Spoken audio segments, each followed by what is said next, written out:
The Golden Knights dropped the preseason opener on the road at San Jose last night, 5-2, a slow start for the VGK. And we'll tell you who was in the lineup and much, much more right here on today's edition of Locked On Golden Knights.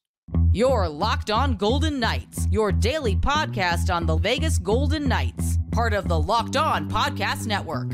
Your team every day.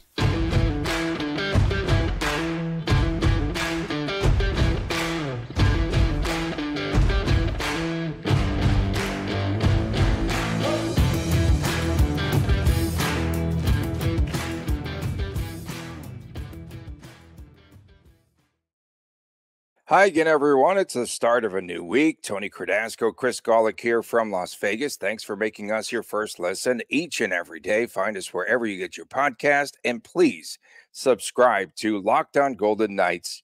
That is our YouTube channel. Chris, I was very busy last night over at Allegiant Stadium watching some horrendous play calling by the Raiders, and 75 to 80% of the fans were from Pittsburgh or Pittsburgh Steelers fans. He's got to work with Foley to figure out how to keep the away fans out of the stadium. No, I think they thrive on this because the ticket prices soared and a lot of people went to the game and they had a really good time and they celebrated their team's win. And so VGK preseason opener versus San Jose on the road. All I know is that I was watching a lot of your updates last night. The other guy started in net. Jiri Patera gave up 3 quick goals in the contest. Was it a lack of defense in front of the crease, or was it a matter of Patera just giving up some really poor goals? Both of the above is probably the answer. First goal of the game is annoying. You have your starters. You have Cotter, Howden, Comtois, McNabb, Theodore out there. Puck gets in deep. They start sending it up the boards. Comtois can't handle it on the boards. Okay. Shea Theodore gets the puck behind the net to start the breakout.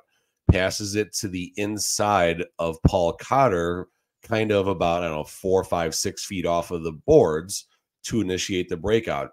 That pass needs to go on the outside. It goes on the inside. Cotter just tries to one-hand tip it out of the zone, tips it right to a Sharks defenseman. 2 passes later, it's in the back of the nets.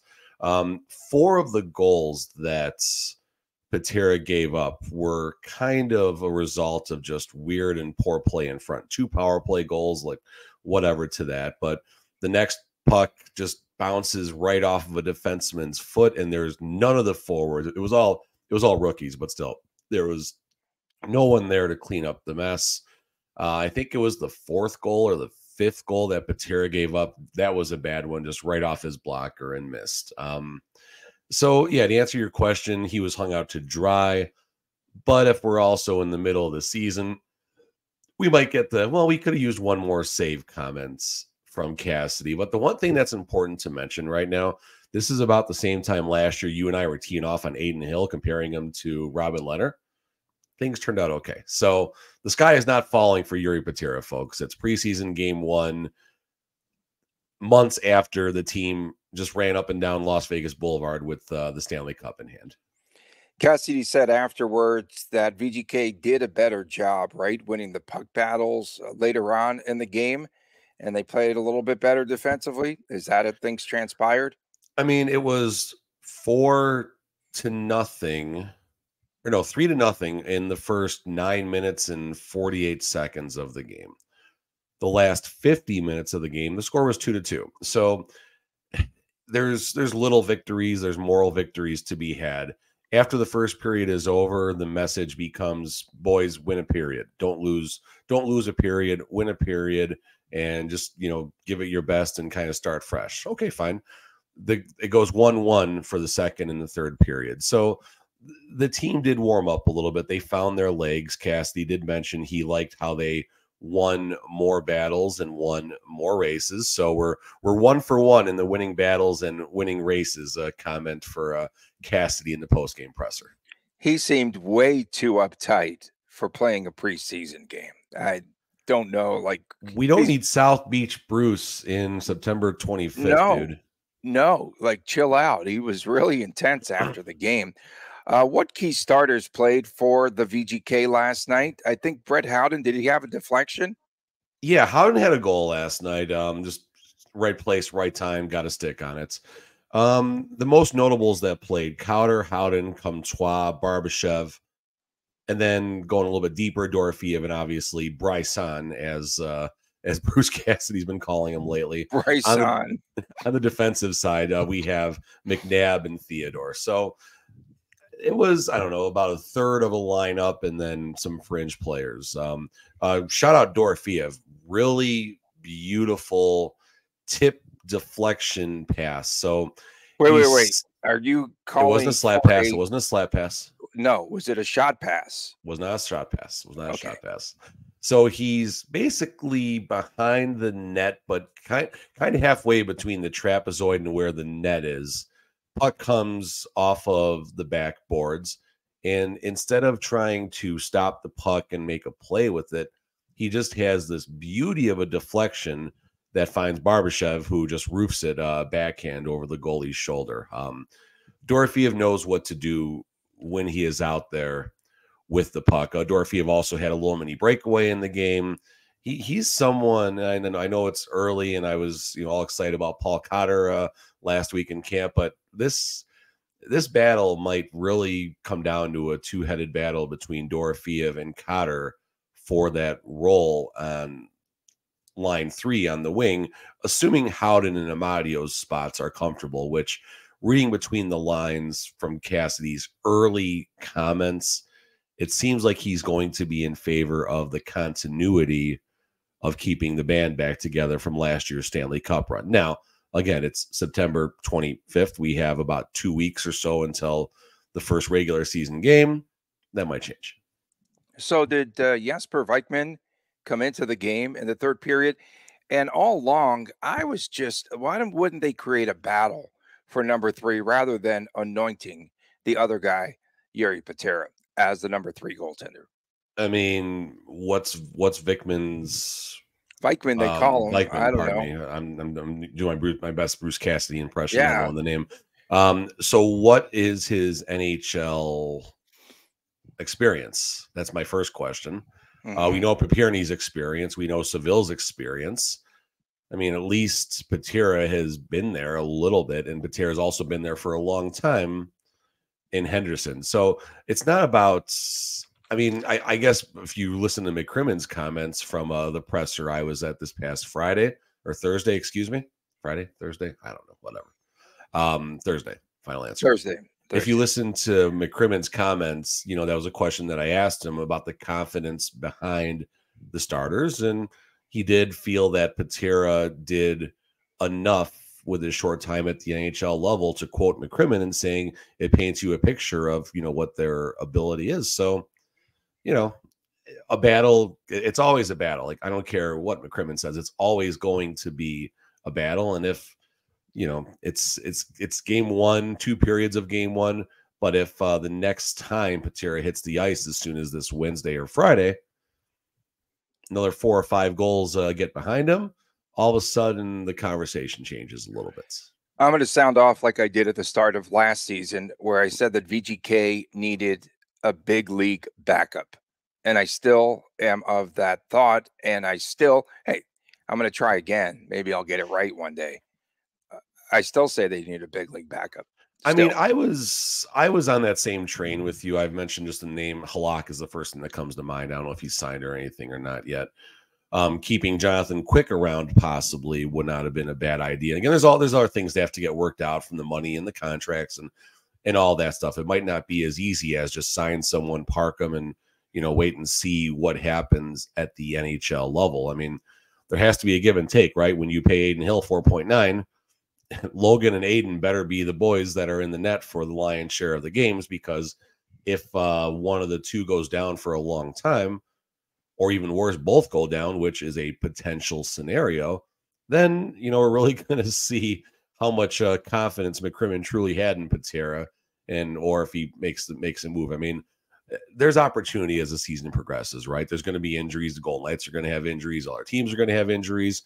You're going to have contenders or teams who thought they were contenders not be contenders, and vice versa. So if you need to get a plug and play goalie later down the line, it's not going to be tremendously difficult, as long as you don't give a crazy contract. What Korpisalo, right?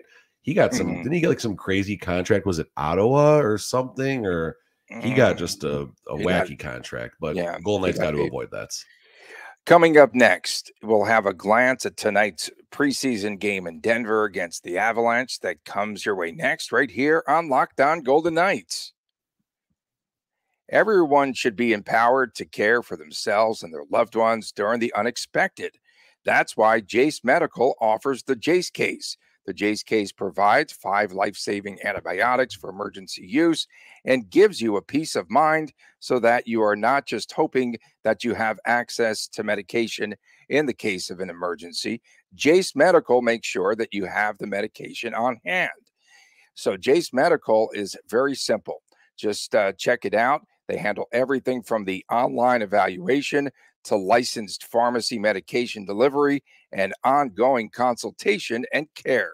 Don't get caught unprepared. Save more, a lot today, $360 by getting these life-saving antibiotics with the Jase Medical Jase Case. Plus, an additional $20 off by using the code LOCKEDON at checkout at jasemedical.com. That's Jase Medical, Jase medical.com. Use the promo code LOCKEDON. Welcome back on this Monday edition of Locked On Golden Knights. Tony Cardasco and Chris Golick from Las Vegas. Thanks for making us your first listen each and every day. Please subscribe to the YouTube channel. Find us on X at Tony Dasco, at TD Chris G, and at Locked On VGK. So Bruce Cassidy, South Beach Bruce already in mid-season form, sort of complaining after the game last night about the travel, playing in Denver. We're going to arrive there tomorrow, which is today, and then we're going to have to play a game against Colorado. Hey, Bruce, this is what every team was saying about VGK last year on the tail end of a back-to-back because it was so stinking rigged. You were saying it, but it's fine. You were saying it, Tony. You were saying it. You were saying it. So what stars might we see for VGK in the lineup tonight? That's a good question. If you looked at the game lineup for who traveled, Nicholas Hague, I believe, was the only player who traveled to this game who didn't wind up playing against the Sharks. So Hague will be in the lineup tonight. Bruce Cassidy did mention in his pregame, or it might have been in his camp, the last camp presser before traveling, that there's a veteran minimum. So there's a certain number of vets that have to be on the ice for these games, and that might result in one player going back to back.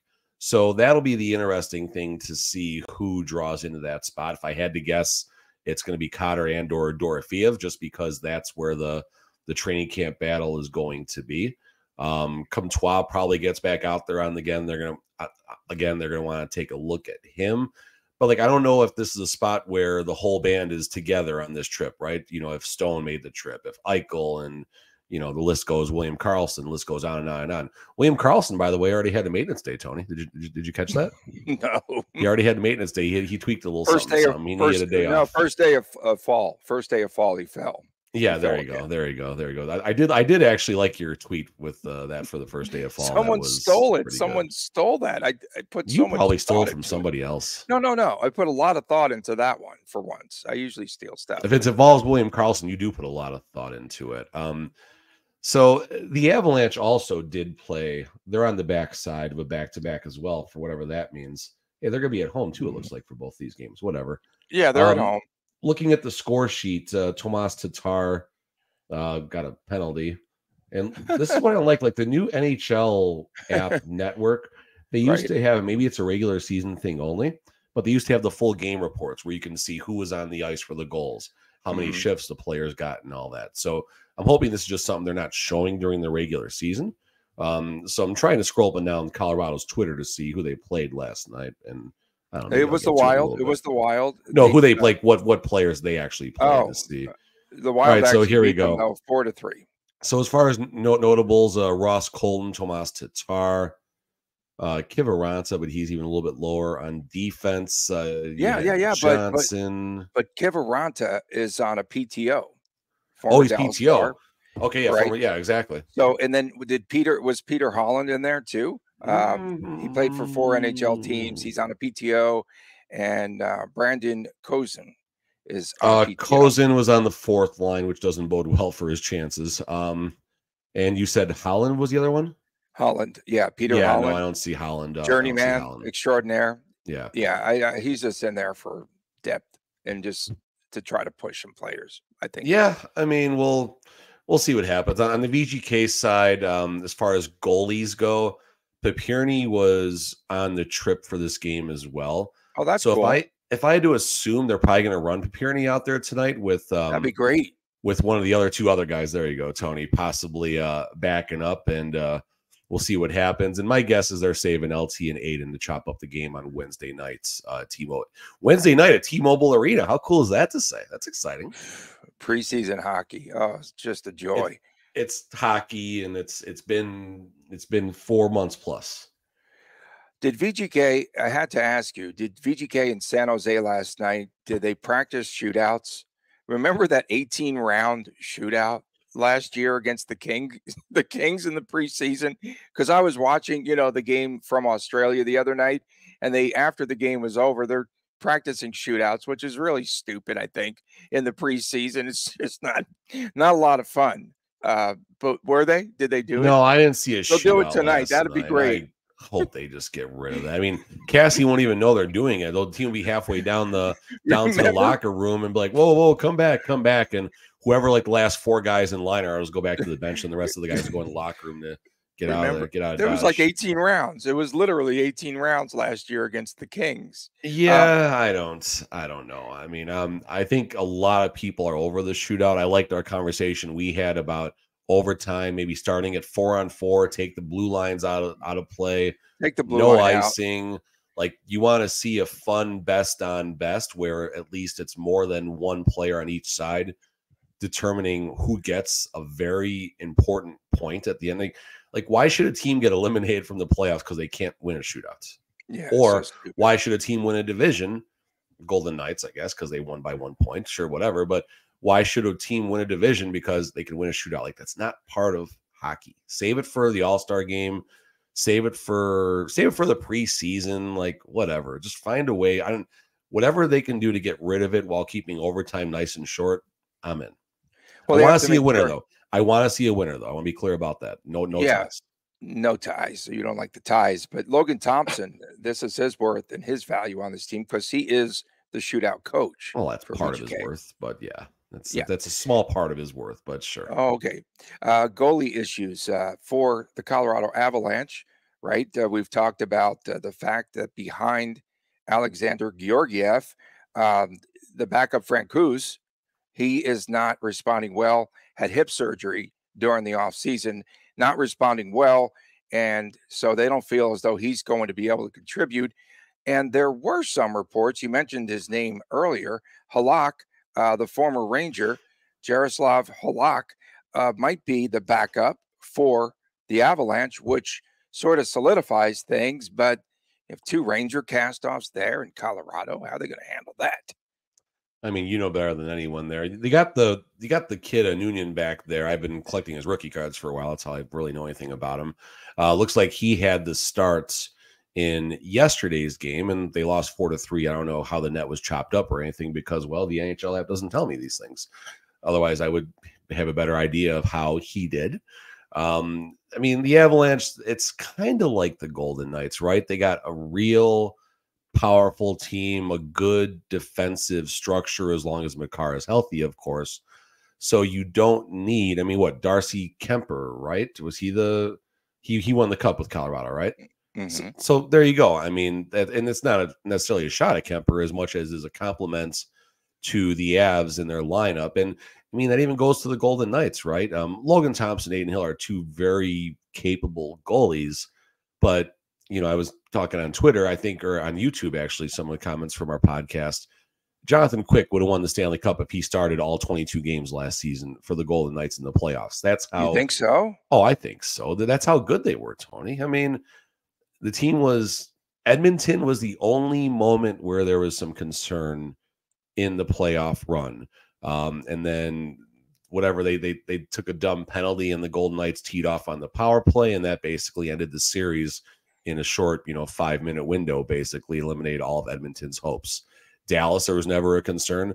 Winnipeg, one game, shake off the rust, fine, whatever. And then Florida was Florida. I mean, maybe some of the series go a little bit extra, and I'm not taking anything away from Aiden Hill. And also, don't forget about Laurent Brossoit and what he did.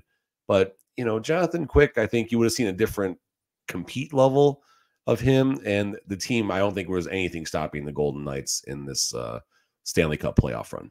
He would have had to have played as well as he did in Columbus for him to have won the Cup. Yeah, absolutely. Yeah, he was undefeated in Columbus. I think it'd be great if whenever the New York Rangers now go to Columbus, if they do a welcome back video or something. I think that would just be it would be funny. There's no ill will there from anyone as far as Jonathan Quick goes in Columbus and problems or anything like that. It would just be funny. I love when teams do goofy stuff like that. Mm-hmm. And his plane never did, by the way, touch Columbus. There's no way. He was probably in the air and turn around. Like the Brendan Peary go round, right? Just back and forth ping pong between here and Chicago. We're 3-on-3 hero right now. Coming up next. So we heard from Max Comtois the other day telling the media that he fought Theo once when he was with Anaheim. So we dug up the fight, and we're going to show it to you right here when we return on Locked On Golden Knights. Snap into action with this NFL season with FanDuel, America's #1 sportsbook. Right now, new customers get $200 in bonus bets guaranteed when you place a $5 bet. That's $200 in bonus bets, win or lose. If you've been thinking about joining FanDuel, there's no better time to get into the action. And the app is so easy to use. There's a wide range of betting options, including the point spreads. You've got player props. You've got totals, over-unders, all that, and much, much more. So visit FanDuel.com/lockedon and kick off the NFL season. FanDuel, official partner of the National Football League. We are back on Locked On Golden Knights. Tony Cardasco, Chris Golick from Las Vegas. Thanks for making us your first listen. Make sure to tune in on Fridays for WTF What the Friday. And we are back on our regular schedule, 5 days a week. I was so beat up. It was exhausting last week, Golick. I'm telling you, I just had to use a lot of brain power again. I was still on summer vacation. Both brain cells, Tony. It must hurt. All two of them. So, Maxime Comtois told the media that he once fought Theo. Of course, Shea Theodore. And, of course, Comtois played for Anaheim and against the VGK, and we actually found the video. So, Chris, are we going to roll that right now? Let's do it. No, I can't. I can't show the video because it's not our video. Maybe we were on the same page about that, but we can talk about it. We can talk about it. Are you talking copyright issues on this show? Yeah. Well, it was a horrendous fight. I thought, okay. It wasn't a great fight. Yeah, I mean, we can I'm going to hold your shirt. You're going to hold mine. We're going to miss on a couple of punches, and that's the fight. That's pretty much it. Yeah. So what happened was Theodore hit someone in the, closing seconds of a 5-2 game, nothing, whatever. It wasn't an egregious hit or anything like that, but Comtois didn't like it. And Comtois, you can see he was trying to talk Theodore into the fight, and Theodore was like, "No, I don't want to fight. It's the game is almost over. My girl left already. There's still 30 seconds left. She won't even see it. So, there you go. Like that, Tony." But then they start dancing. They do their thing. Comtois gets a couple hits in there. Theodore realizes he has no shot at even reaching Comtois' face because of the reach situation. So he goes for a body blow, tries to land a punch, and that's that. I mean, it's a very typical representation of the Anaheim Ducks season, right? Just not a lot of heart and just getting a little something there before the final whistle blows to show they got some hope, show they got some heart, right? I believe that was December the 31st of 2019, New Year's Eve, and you're fighting. Oh, of course, VGK was home because it's a holiday. And that was the only fight, I believe, though, of Shea, shut up, Tony. The only fight of Theodore's career. I can't remember another one. Could you? It's all for the best if that is. I mean, that I think wasn't so. Yeah. Theodore hitting and fighting isn't his strong suits. Theodore skating, moving the puck, shooting, and moving in tight spots. That's where he makes his money. But I don't know about if fighting should be his thing. Leave that to Kolesar, right? Leave that to Kolesar. Kolesar is much better at the body blows than Theodore is. I'll say that much. Yeah, we were talking last night, me and some of the media members, about Nick Hague and his fighting abilities and getting sent to the box for smiling after he beats up someone. Theodore is Hague is someone where if he did, like if he was more of like a fourth line forward or something like that, then he would be. I mean, he would have to fight to keep his spot in the NHL, which is unfortunate, but that's the reality of NHL hockey. You can't be fighting too much as a defenseman because it screws all the lines and everything and just makes things difficult, at least for that 5 minutes while he's in the box. But Hague could be one of the most lethal fighters in the league, top 15, top 10, whatever, if he was fighting on a regular basis. And we don't need Hague fighting on a regular basis. Let's be clear about that. And Max Comtois has actually had quite a few fights. And does that maybe make him more valuable for the VGK, a team that doesn't really like to scrap? It's not the fighting that makes him valuable. It's the physicality and the fact that he does have that in the revolver if he does need to, in his tool belt, if you will, if he needs to go that deep in a situation. I'm listening last night to the home game call.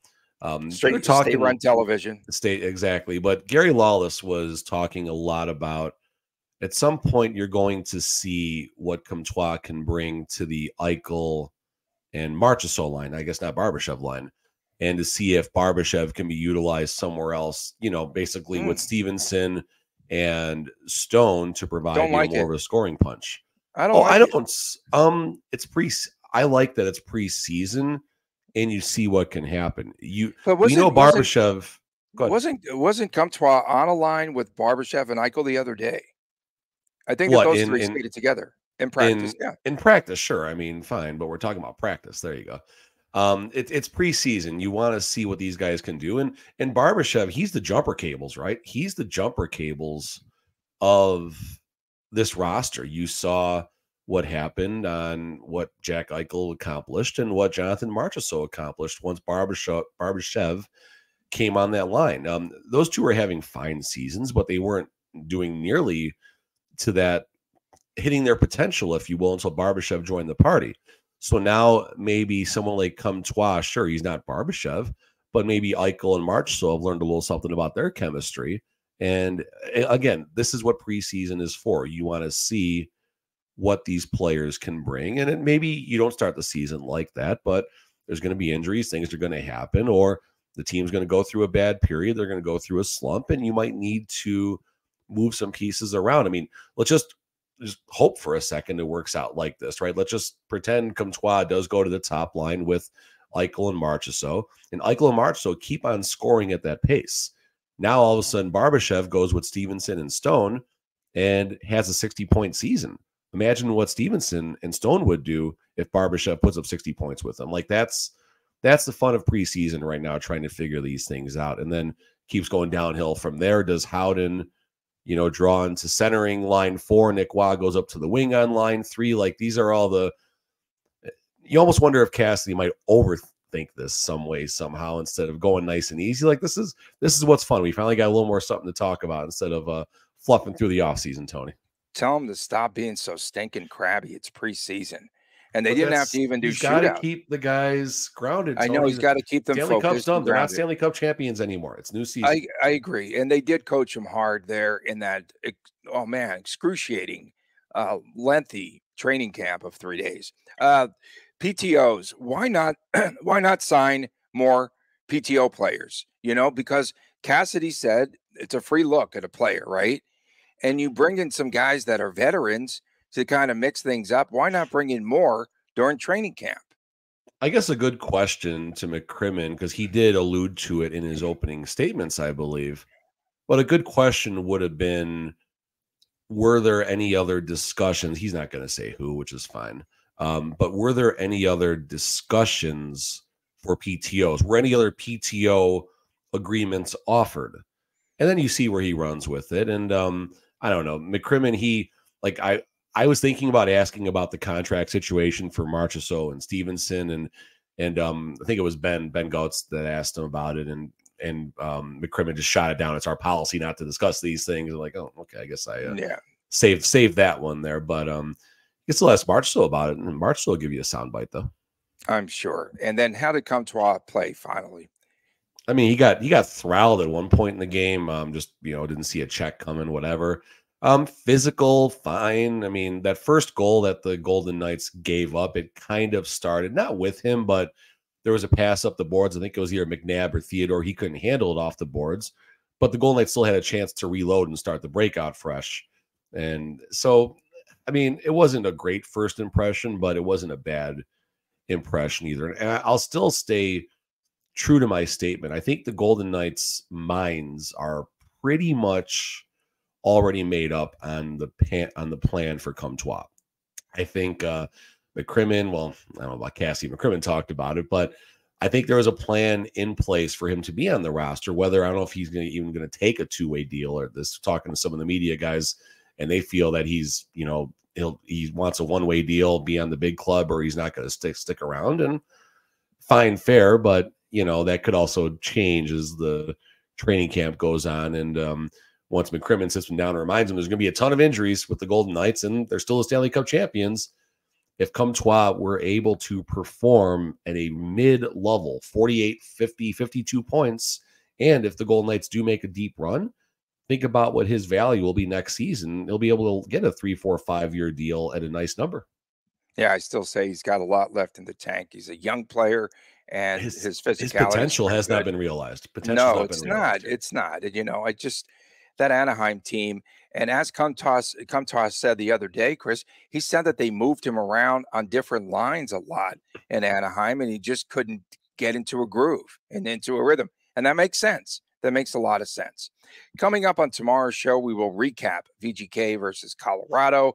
Hopefully they have an 18-round shootout at the end.